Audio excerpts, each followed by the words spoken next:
Hi, this is Annie Fox for Family Confidential, Secrets of Successful Parenting. My guest today is Cory Warren. Cory is the Director of Communications for LifeLock, where he spearheaded a collaboration between LifeLock and the National P.T.A. to create an app called the Smart Talk. The Smart Talk gets parents and kids together for a conversation about being responsible with new technology. Hi, Cory. Welcome to Family Confidential. Hi, Annie. Thanks for having us. Oh, my pleasure. So screen time and kids and parents often just don't know where they fit in. Often they feel intimidated by the technology savvy that their kids have, like instantly. And then there is that parenting piece that it feels like my child is spending so much time with some kind of device that I don't know how to have these conversations. So I wonder if you can help us out a little bit about the role of parents in the digital age. Well, I think the role of parents in the digital age is probably a lot like the role of parents in any age that came before, and that is to be involved, to talk, to have conversations, and to show an interest in what your kids are interested in so you can help guide them along that path. Well, that's very encouraging. In fact, I'm thinking as soon as you said that, same role that we've had. Phew, that's good. I don't need to learn anything new, or do I? Well, I think it helps to stay involved with what your kids are interested in. So if you see them getting involved with screens, and no doubt you're involved with that because it's probably your screens they're starting out on. Good point. Then you'll see what they're interested in. And when they're younger, it's very easy to take charge and show them what you want them to see or show them what apps you want them to be on so they avoid the bad things that perhaps they're not old enough to see yet or understand yet. So stay involved is key, and it's one of the reasons that we at LifeLock partnered with the National P.T.A. to develop a tool that we call the Smart Talk, and it's a free online tool that encourages a conversation between parent and child about online behavior. And I've seen it, and I think it's really excellent. I love the way it's kind of steps through it's almost like a scripted conversation, and yet the app is talking to both the parent and the child. And I had lovely images in my head of a child and a parent sitting down together and answering these questions together. And when conversation comes up, those conversations happen right there. And that part is really great. I picture it with a younger child, and I'm wondering how that might fit in with an older child. Most of my listeners and viewers are parents and teachers of middle and high school kids. Mm-hmm. Well, I think parents need to find any way they can to stay in touch with their kids. And I think whether a kid is an adolescent or much younger, conversations are critical. And I think the Smart Talk can work, at least through middle school. We try to design it for an age range of 8 years through 12 or 13. So my son, for instance, is 15, probably a little too old because he certainly knows his way around a smartphone and a computer at this point. But a couple of years ago, which was before, unfortunately, the Smart Talk was launched, I would have been very comfortable having a conversation with my son about the tool and using the tool. So I think it's really interesting that you just say, a 15-year-old certainly knows his way around screens, but there are certain things that they don't know. And it's not necessarily about, you should avoid these kinds of websites, this kind of content, because it doesn't match with our family values. But just even the amount of time, even if it's, say, on an interactive chess app, how does that the element of self-moderating the amount of time spent on screens, how can your Smart Talk app help negotiate that in families? Because it's a hard one. It is a very tough one. And I think that kids on screens are not prone to self-moderation or self-regulation because it is so captivating. I think what the Smart Talk does is, as you noted, enables a conversation between parent and child to think about such things as screen time. And I think most kids have other interests than just screens, whether it's sports or music, any kind of hobby. And I think if you're having that conversation and saying, hey, what's a good amount of time to spend on a screen versus the other things that you both need to do, such as homework, or want to do, such as playing basketball, or perhaps, as you mentioned earlier, playing chess, maybe in real time as opposed to being on a screen. So I think that's important to have those conversations and talk about those things, because that way you've got the kid's input and the kid feels heard, and also you can repeat back to the child later on, hey, we agreed to this. You said this. You said, no more than 2 hours a day. Let's stick with that, okay? You've got something else to go do. Go do it. Mm-hmm. So, yeah, what I'm hearing you saying is that negotiating and making sure that the child, the tween, the teen feels heard. I know from my own work that you, as a parent, are much more likely to get cooperation when you are less didactic in the way you put out family rules. So to find out what actually they have in mind, what seems reasonable to them versus what might seem reasonable to you. And another part is not just that balance between screen time and other things that you as a child like to do, but that family time, which so many parents tell me feels like it's become an endangered species, where we are together as a family without screens. How do we talk about those kinds of needs?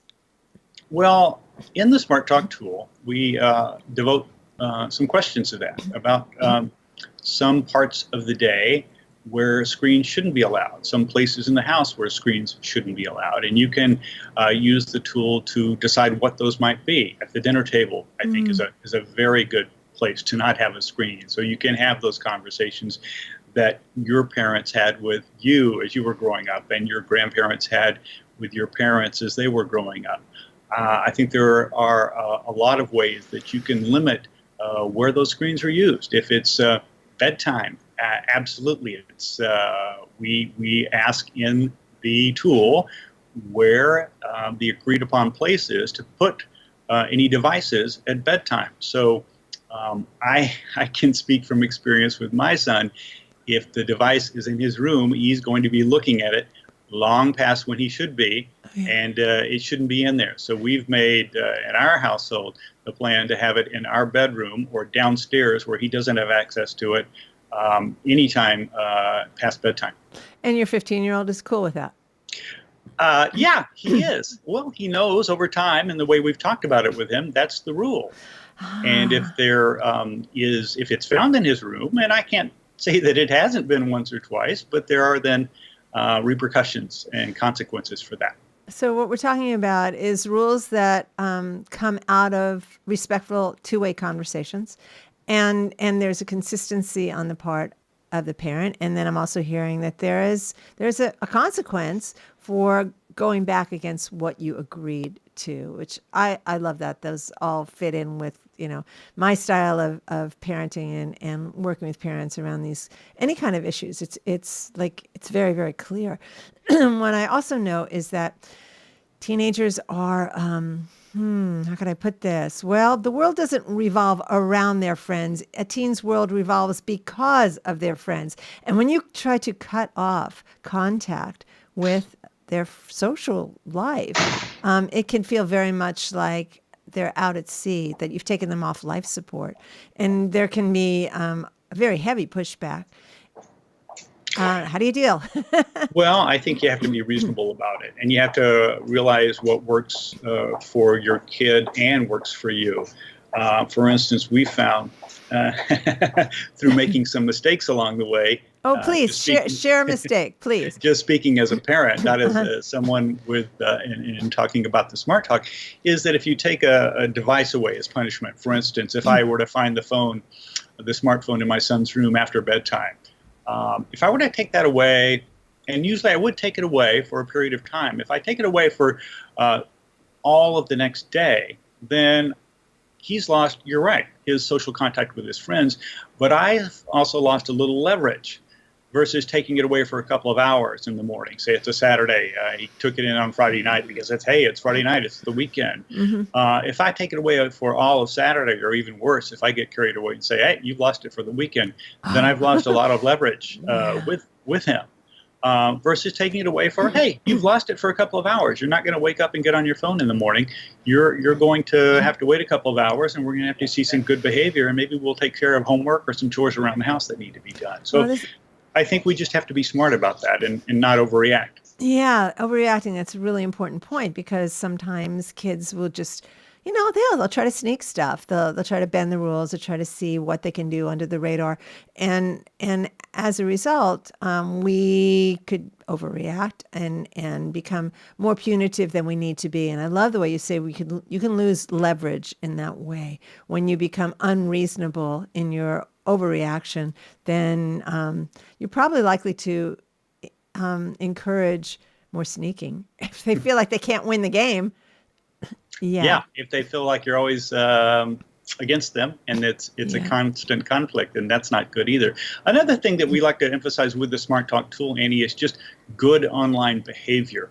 Talking about something as simple as a strong password on your device so somebody else can't get access to it. Having strong passwords on your social media accounts and not sharing those social media account passwords with your friends. I've had that happen where my son was, I thought, posting some inappropriate content on Instagram.